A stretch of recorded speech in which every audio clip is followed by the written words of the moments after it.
Hi, good afternoon, good evening, in fact, everybody. This is Uthman again from the On Air with Uthmaan Solomons podcast. Yes, the name's still a bit long. I actually had a different name in mind when I initially started with the podcast. What I had in mind was, what was it? The not so regular show. I don't know if that would work. Maybe in future. I'll look into it. But nevertheless, it's a Thursday. Is it Thursday? Yes, it's Thursday afternoon, the 20th of August 2020. And yeah, it's been a couple of days since the last time I chatted with you. And a couple of things came to mind, and just stuff that I want to sort of bring to the table, bring to the fore. Mentioning it here, of course, when I go offline, that is not when the conversation stops. Conversations can still continue. You're welcome to leave all your comments on the comments field on all the social media platforms where this podcast is available. In fact, you can search for On Air with Uthmaan Solomons on most good podcasting apps. You'll find it there, and of course on my personal social media pages such as Facebook and of course Instagram.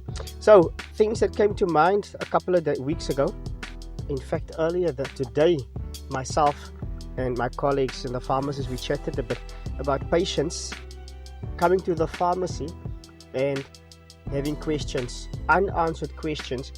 Meanwhile, they literally have just been at the doctor's rooms. Now, to me personally, what I would say to any patient, if you're unsure, if you don't know what the condition is that you went in for, if you're not sure what he prescribed to you, if you're not sure how often you take your medication, and also if you don't know what to do in order to prevent this condition from reoccurring, it's in your best interest to ask all of those questions.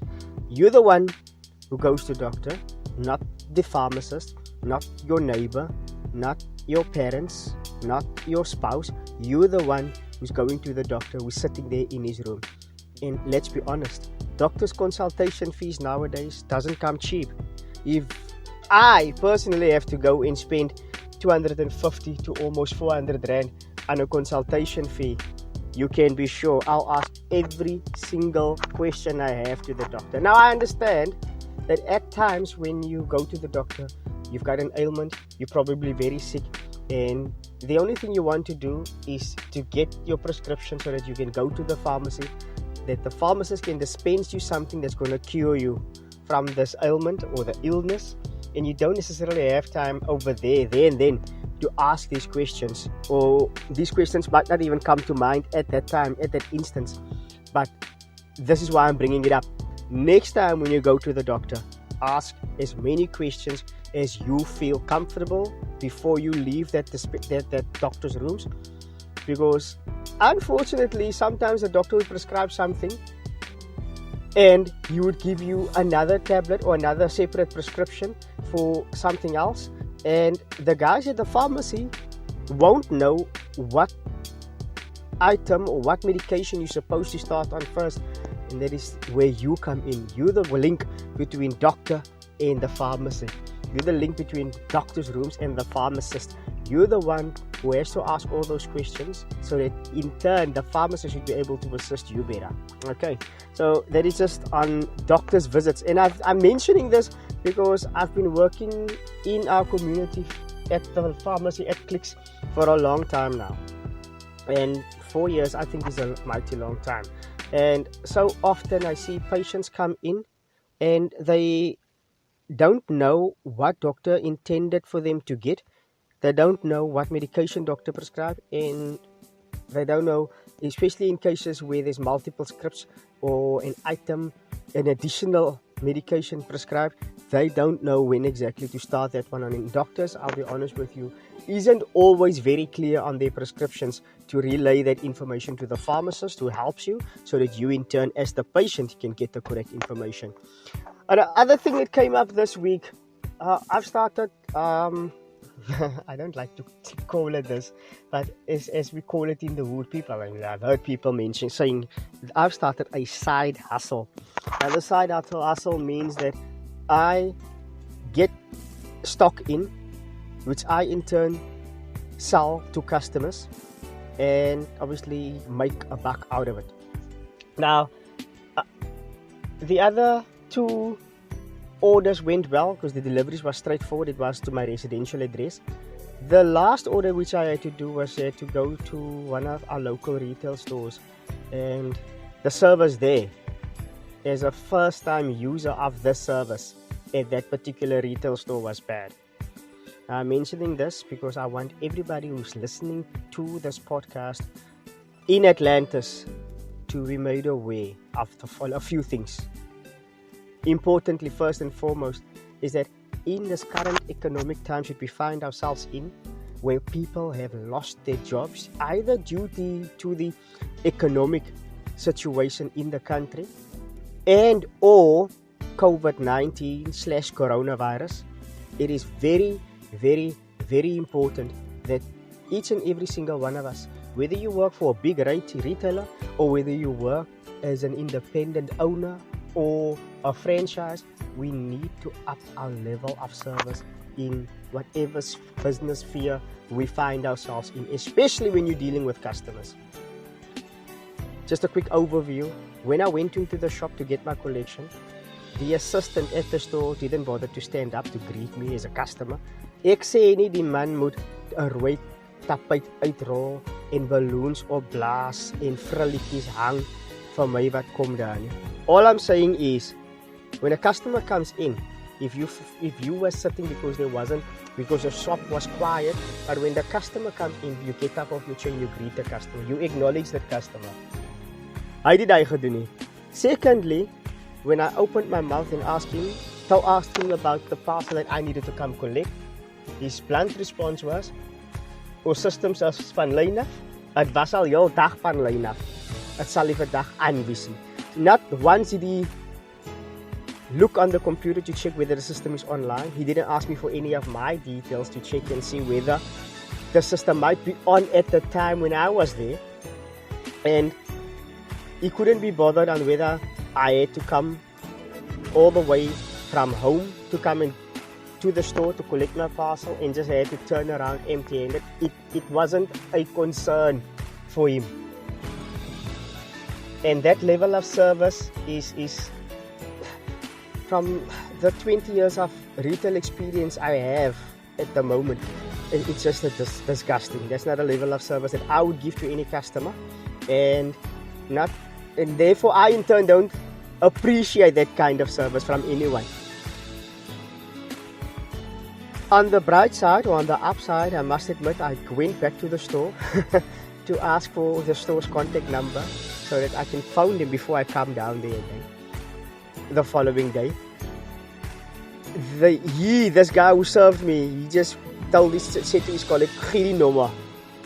You know, that kan nie waar nie trek my in die agtige attitude which he had. But nevertheless, I eventually phoned later the afternoon. The girlie who was there answered and she told me that, hey, okay, she'll get my details. She took all my details, name, contact number, everything, and then she checked on the system. A few minutes later, SMS came through. It said my parcel has been collected, and I was actually very happy because someone came through the phone and someone actually assisted me. She's the one who gave me the store's number. She's the one who booked out the parcel, and she even went as far to come and drop the parcel at my workplace. Now, big ups to that girlie. What was her name? Zadai. And I'll mention the store's name. It is the Pep Cell store in Atlantis. I'm not sure what the gentleman's name was who gave me the worst customer service I've experienced in a long time. But nevertheless, well done to Zadai, who eventually got my parcel booked out and delivered it at my workplace. The message I want to leave you with, whatever you do, whether you're in carpentry, whether you do in the textile industry, whether you do alterations for people from your garage, whatever business you're in, all of us collectively needs to up our game, because werk is skaars, companies maak toe, mense verloor hulle werk, en as jy nie die beste is nie, gaan hulle nie vir jou daar hou nie. And that's the bottom line. The last thing I want to touch on before I leave this evening is the following. We all know it's August, it's the month of August. We all know on the 9th of August each year, we celebrate Women's Day in South Africa. And over the last couple of, I could say, decades, it's August month has also become synonymous with Women's Month. It is Women's Month. We're still in Women's Month. So to the ladies, women out there, my mom, my sister, my wife, my nieces, all women in all sphere, my colleagues, just a happy Women's Month to all of you. That's what I want to say. But the most important thing I want to address during this Women's Month, or now, today, as we're in Women's Month, is the fact that women in general can't be supportive of each other. And that's very, very sad. So often, and yes, we see it on the news, on every single news channel, on every single newspaper article about gender-based violence, where women are unfortunately brutally murdered in our country on a daily basis, and that needs to stop. But what also needs to stop is women hating on women. Vroumense sal nie van mekaar hou nie, want jy meng nie noodwendig met almal by jou werksplekkie. And let's be honest, ladies, you can tell me if I'm wrong. Vroumense sal mekaar haat oor die een langer haar werk behou. Vroumense sal mekaar haat omdat die een meer gewig verloor het as die ander. Ek wil nie laat klink dat ek aangaan oor die, kan ek sê, bitchiness wat vroumense gewoonlik het om mekaar nie. Ek wil nie daaroor aangaan nie. Ek wil liewerste sê dat vroumense het in hulle minds moet kry dat vroumense daar is en daar moet wees vir mekaar. Instead of being jealous over the one over the other, instead of being resentful between amongst each other, instead of just hating that the one has stuff that you don't have, that needs to stop, because we can really address all aspects when it comes to the woman in our community. But if women can't start looking out and standing together as women in our community, at our workplaces, at our places of, what is the term I'm looking for? Die Engelse mense het sulke snaakse terms. Die plekke van aanbidding. As vroumense, glo my, selfs by die plekke van aanbidding is daar animosity tussen die vroumense. En personally, in my opinion, voel ek, die is 'n ding wat regtig moet stop.